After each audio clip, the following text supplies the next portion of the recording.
breaking news po ito mga kababayan ko. Yari na! Malacanang lubog na rin sa baha. Halaka! Buong Manila po, sa Metro Manila, talagang kinakain na po ng lampas tao na baha ngayon. Kaya yung impeachment trial ni Sara, nilalangaw. Pati Senado, baha na rin. Halaka, mga kababayan ko. Yan po yung mga kumakalat na balita. Talagang kinarma ang palasyo. Kinarma si Junior. Kinarma lahat ng mga bendalo sa ginawa nila kay Marcoleta. Nako po mga kababayan, maski sa Hagonoy, sa Pampanga Macabebe, sa Apalit, Kalumpit, Marilao, talagang lubog na rin sa baha.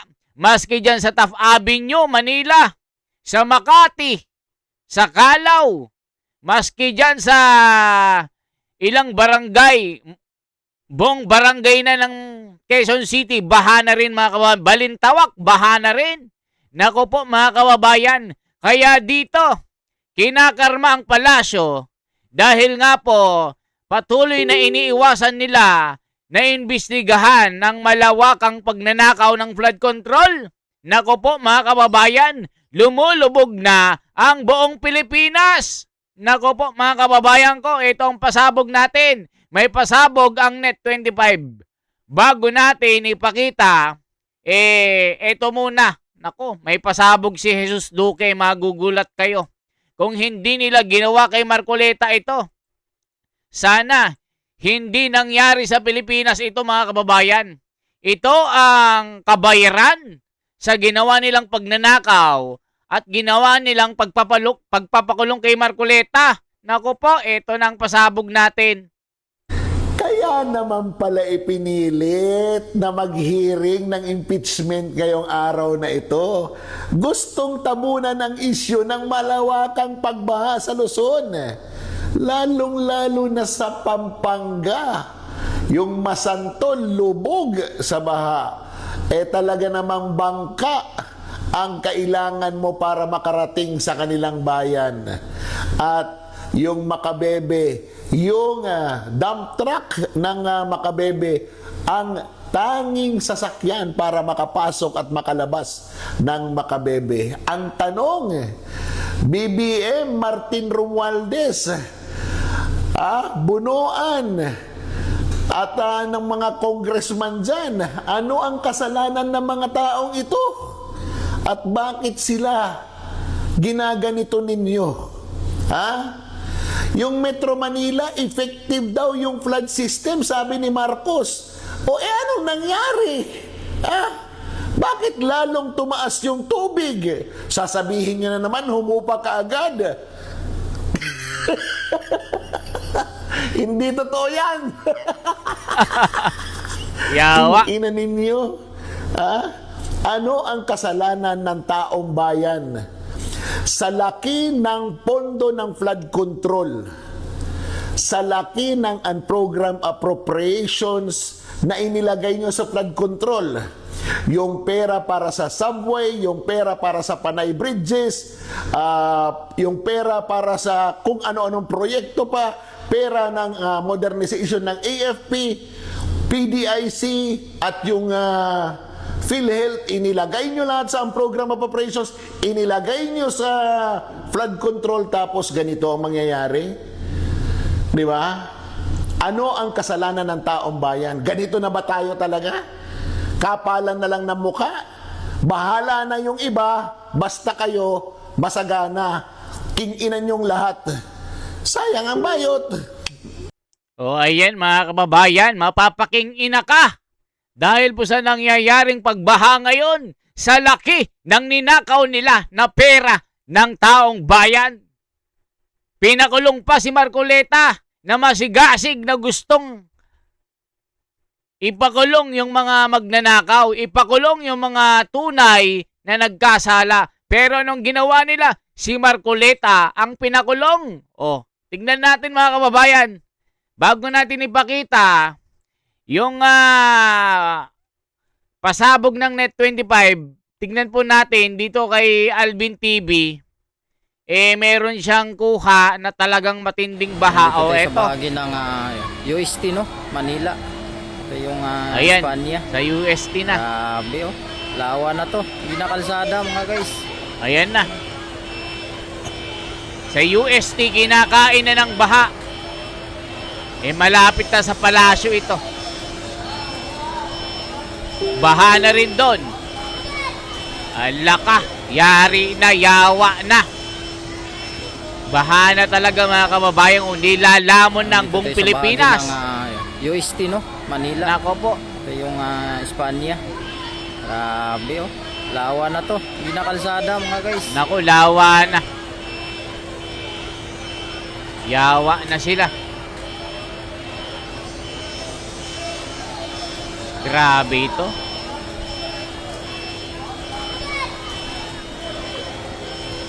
O, ito pa. Ayan, Espanya, Manila.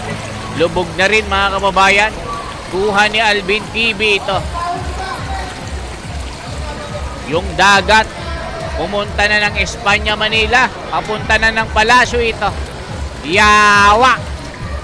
Nakaw pa! Saan ang bayot? Kasi pag mamalaki na anti-clear, wala nang baha. Mabilis na lang humupa. Nek-nek mo. Mapapaking ina ka na lang dito. Yan ang sinasabi ng mga komento. Mapapamura ka na lang. Kala ka. Yawa na.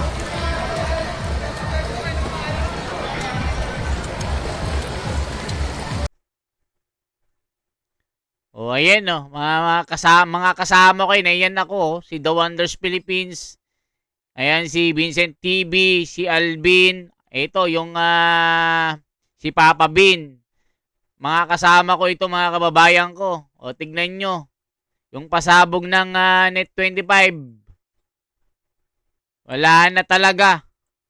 Wala nang magandang nangyayari sa Pilipinas. Puro baha na, puro nakaw na lang. Yan kasi ang ginawa nila kay Marcoleta. Imbes na tulungan si Marcoleta na hanapin ang magnanakaw yun. Siya pa ang nakulong. O, tignan natin ang pasabog dito, mga kababayan ko. Tignan natin ang pasabog ng Net 25. Magugulat kayo. Palasyo lubog na daw. Totoo kaya? Yan kasi mga nababasa natin sa FB Lubog ng palasyo. Yari na, yawa na. Lako, nakakarma na yata ang mga ito. Idinulot nitong ulan na ito? Ipakikita na naman ba natin? Oo, kasi Jen, alam mo naman. Oh. ganito kasi, meron kasing kumakalat ngayon na narrative sa social media Okay. na wag daw nating isisi sa gobyerno ang pagbaha.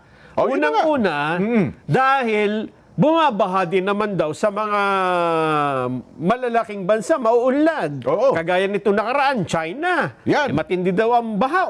May mga bahay na lumubog, mga sasakyan lumubog. Oo. Ganon din sa Japan. Oo. Ang ibig bang sabihin noon ay mas matindi pa ang flood control sa Pilipinas. Ba't tayo naghahanap ng walang baha samantalang sa kanila, mauunlad na, binabaha pa rin. Mataas na ang antas ng teknolohiya sa kanila. Oo. Ang O, tignan nyo mga kababayan na ilang kalsada sa Metro Manila lubog sa baha. Palasyo, nilulubog na rin ng karma. Alaka, mga kababayan ko. Ipakita lang natin ito ha, mga kababayan na. O, tignan nyo po, bago natin na ipakita itong Net 25, talagang kinakain na ng karma itong palasyo na ito. News 5. Baha. Nako po. O ito, check natin ha. Yung bagong, ito kinakain na po mga kababayan. Kinakain niya no, balit. Ito, tingnan natin ha. Baha sa Metro Manila. Baha sa Metro Manila. Today. O ito, 2 hours ago ito. Nilalamon na, tingnan nyo po mga kababayan, nilalamon na ang, ito, check natin ito. Matindi po ito. Ayan o. Check po natin na bahang-baha na talaga mga kababayan ko ito. Ayan, panoorin nyo ito, lubog na lubog sa baha ito. Talagang manlulumo kayo mga kababayan dahil sa nagkakabaha na, impeachment pa rin ang ginagawa nila. O, check natin ito mga kababayan. Ito na lang. Tagal eh. Hindi nila kinukwento sa inyo, mga babayan, bumaha sa China at bumaha sa Japan kasi mayroong malalakas na bagyo. Diyan, yung mga dumadaan dito sa atin, haging lang. Hindi Kung na nasa nila nakatutok ka News talaga 5 sa tumumbok. epekto po ng Direct hit habagat, sa kanila. pahirapan ang biyahe O, ito na. Mga kababayan ko. Check po natin. ng mga motorista at commuter ngayong Lunes dahil Check po natin yung baha. O, ito na lang. Matagal yun eh. Ito na lang. Opo, mga babayan. Kaya kung sa China at sa Japan ay bumaha, hindi dahil may palpak silang flood control project. Hindi, oo. Bumaha sa kanila dahil malakas talaga ang bagyo. Oh, Yan. hindi talaga pangkaraniwan. Sa atin kasi pangkaraniwan na eh. Umulan lang ba agad eh. Dito wala namang bagyo, di ba? Oo, yun na nga. Uulan lang talaga eh. Oho. Ha? Gusto mo bang malaman kung bakit talaga umulan? Sige nga. Kausapin natin si Charmaine. Ayun, yun. Kasi Charmaine. Mula po sa Pag-asa Weather Forecasting Center, Oo. si Charmaine Varilla ang atin pong weather specialist sa araw na ito. Charmaine, live po kayo sa Net25, napapakinggan po sa Radyo Agila at live din po sa aming mga social media account. Magandang hapon, Charmaine. Yes po sir, magandang hapon din po sa inyo, maging sa ating mga tigapakinig at naritong ulat sa lagi ng panahon. Yung nararanasan po natin ngayong araw ng mga pag-ulan ay dala pa rin itong habagat na siya nakakaapekto sa may Luzon at Visayas. Magdudulot nga yan ng patuloy na malalakas na mga pag-ulan sa may Benguet, La Union, Pangasinan, Zambales, Bataan at Occidental Mindoro. Pabugsubog sa mga pag-ulan naman ang dadalhin nito dito sa Metro Manila, Ilocos Ayan mga kababayan, talagang baha-baha na talaga. Yawa na. O, check po natin dito, lagpas taong baha eh. Check natin to. Lampas baha-baha na talaga. Lampas tao na yung mga baha dito. Kaya wala na. Kinakarma na talagang palasyo dito mga kababayan. Dahil nga sa ginawa ng nila kay Marcoleta, ayan. Pinalo sila ng Panginoon. naman na merwisyo rin ang matinding traffic sa mga motorista sa Commonwealth Avenue. At para sa update live mula sa Quezon City, may express report si Ian Suyu. Ian, kamusta ba dyan sa kinalalagyan mo? Nasaan ka in particular ngayong nasang kalsada ka? Patawid na nga tayo patungo sa G. Araneta Avenue, pero kung makikita nga ninyo, nasa loob tayo ng sasakyan dahil stuck tayo sa traffic ng ilang O eto mga kababayan, yung pinagmamalaki na Anticlear na wala na daw baha doon pero lampas tao na yung baha. Pinagawan po nila, alam nyo magkano yung budget? 500 million. Sabi ni BBM, napakalaki daw na higanteng pipeline daw. Kasya daw yung 10 tao doon mga kababayan. Pag tumayo yung tao na 10, ganun kalaki yung tubo. Pero nung ginawa, wala. Yawa. Tignan nyo mga kababayan ko, baha-baha. oras na dahil may ilang mga kalsada nga talaga malapit dito sa lugar na hanggang sa ngayon ay binabaha pa rin. At karamihan nga ng mga major roads dito sa Quezon City ay kaninang umaga pa binabaha. Lunes na lunes nga, kalbaryo ang nararanasan ng marami nating mga kapatid. Mula kaninang umaga, ganyan ang sitwasyon dito sa Quezon City dahil sa walang tigil na pag-ulan. O ayan mga kababayan, walang tigil ang pag-ulan. Yawa na. Anong ginawa nyo kay Marcoleta? Talagang pinakulong nyo. Mga yawa kayo. Sur Abra, Tarlac, Pampanga, Bulacan, Nueva Ecija, Cavite. Rainfall warning. In-expect namin kaninang umaga, hindi naman masyadong heavy, no? Ngayon, nawawala-wala din yung internet natin, mga kababayan.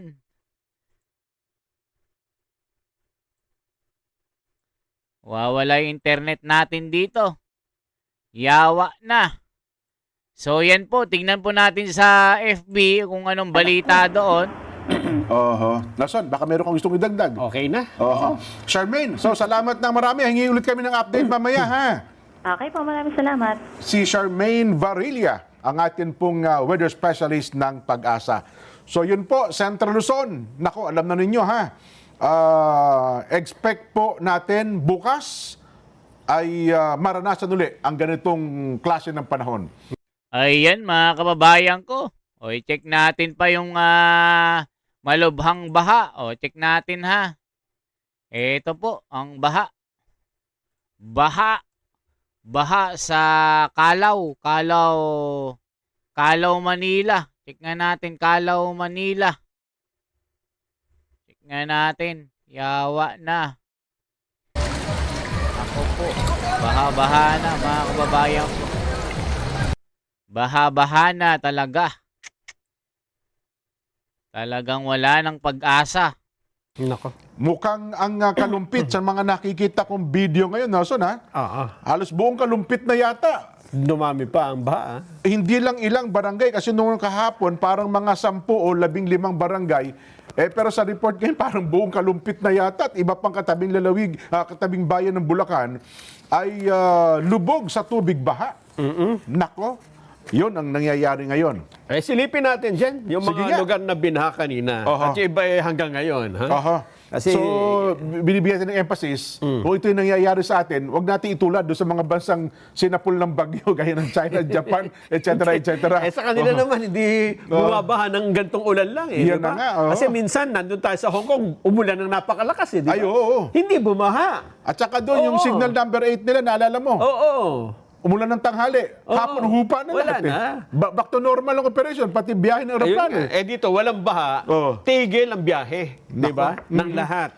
Ito po ang ilan sa mga binahang lugar. Ito'y base lang doon sa mga nakuna ng larawan.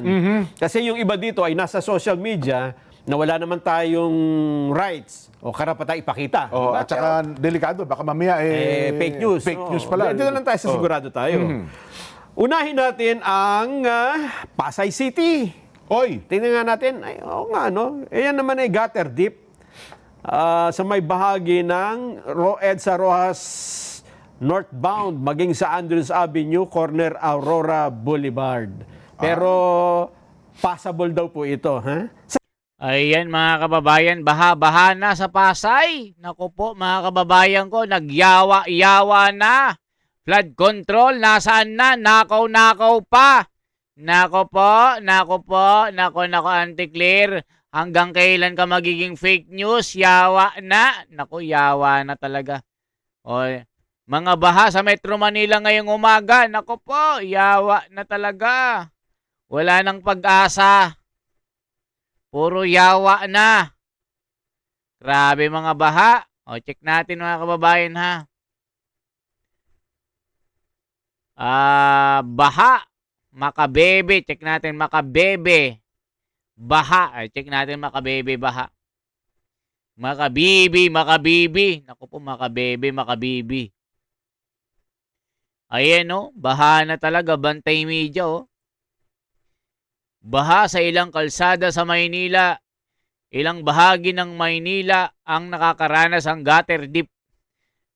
Flooding ngayong August 17, batay sa isinagawang public safety. Naku po mga kababayan ko. O ito, not passable po ang Calao Avenue. I-check natin. Hindi passable po. Hindi passable daw ang Calao. Ayan. Hindi passable ang Calao mga kababayan ko. Matinding matinding dagok na naman sa Pilipinas ito. Nakaw pa! Sa sasakyan. pwede pa. Oo, ay sa tao, Hanggang, delikado yan. Light vehicles, ano? Pagkatao ang dumaan dyan, leptospirosis ang katapat mo niyan. Iwasan Nako niyo po, yung nako. dyan, ano ha? Sa Makati, ano dyan grabe ang baha eh. Walang mga motorista ang naglakas loob na dumiretso. Ayun na, katsaka natatraffic eh. Half tire dip. Nako. Pagka half tire, delikado na, abutin yung makina mo. Di ba? Oo, lalo kapag ka yung dumani malaki. Yung alon. Maliit ka, nako. Oo, naalunan ka ng bus, patay ka. Tapos namatay yung makina mo. Alam niyo mga kababayan, swerte na lang po kami dahil yung itong bahay namin dito sa Bulacan, 'di ba? Nababalita po sa social media. May mga lugar dito sa Bulacan. Marilao, baha, diyan sa Bukawi, diyan sa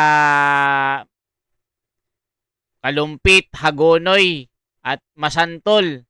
Diyan po yung talagang baha-baha ngayon mga kababayan. Maswerte na lang po kami dito sa lugar kung saan nakatirik yung bahay namin. Parte na po ng Bulacan na mabundok.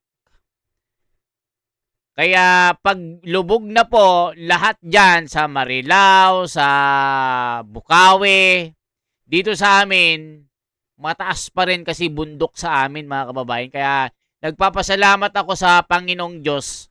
Dito po kami nakatirik ang bahay. Kaya ito, nakakapag-content po tayo. Pero hindi tayo makaluwas ng Maynila, hindi tayo makapunta sa mga baha na lugar. Mag-update sana ako sa inyo So na may pakita ko yung realidad kung talagang baha doon. Kasi nakikita natin mga nasa social media. Pero isang araw punta tayo. So tuloy pa natin ito.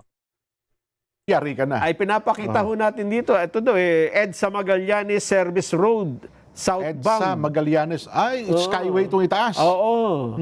Not passable light vehicle. Kanina po yan. Kayo daw pala nasa na yung alas 7, tumanggap ako ng reklamo sa programa natin, di ba? Yung magkabilang panig ng Skyway, hindi umuusad. Ay, oo. Hindi umuusad. Oo, yun nga. Kaya nga yung iba na umiwas sa baha at traffic, nag-skyway. Naku po, 3 oras. 3 oras. Kasi pagbaba nila, yung exit, nandun naman pala yung haba ng pila. Hindi makatawid. Sa Maynila, naitala din daw po ang gutter deep na baha sa Padre Paura. Nako. Supreme Court pa naman dyan. Nandyan pa naman yung DOJ. Ha? Maynila na tayo. Padre Paura. Taft Avenue area yan. Yan. Taft Avenue. Ito, Taft Avenue. LRT ito, nasa taas, ano? Ayan, Magagalit si Yormin yan. pati sa PO. Ayan po mga kababayan ko. Quirino Avenue, corner top. Ayan, Quirino Avenue, corner top mga kababayan. Kinain na rin ng baha. Nako, yari na. Nung panahon ni Tatay Digong mga kababayan, walang mga ganitong mga baha. Talagang hinuhukay kasi at talagang may project na matino. Pero ngayong panahon na ito mga kababayan ko ni Junior, nirarakit ang mga proyekto. Kaya nagkahetot-hetot. Pati si Marcoleta, nirakit. Nirakit ni Junior. Yawa. Kasi pagmamalaki nyo, may magkakaroon tayo ng racket. Baka racket nyo. Ipagmamalaki nyo na naman yung mga ayuda nyo. Baka isampal ko sa inyo yung mga ayuda nyo. Wag nga kami. Yan ang sabi ni Pedro ng San Juan. Baha na rin kami. Yari na. At Quirino facing Vito Cruz. Magkakadikit na lugar yan dyan. Oo. Ibig sabihin, malaki yung baha. Halos boundary ng Pasay at Maynila yan. Oo. Matindi. Talaga naman, oo. At yan nakunan, wala na ulan dyan, no? Oo nga, hupa na. Lalo na kung umulan pa uli. Kasi pahinto-hinto yung ulan Oo. Sa tanghali naman, ito medyo mas malakas ang ulan ng tanghali Diyan ko na-receive yung red rainfall warning. Half gutter deep naman sa Balara, Quezon City. Balara, dito yan, bandang Dito, sa may malapit sa atin.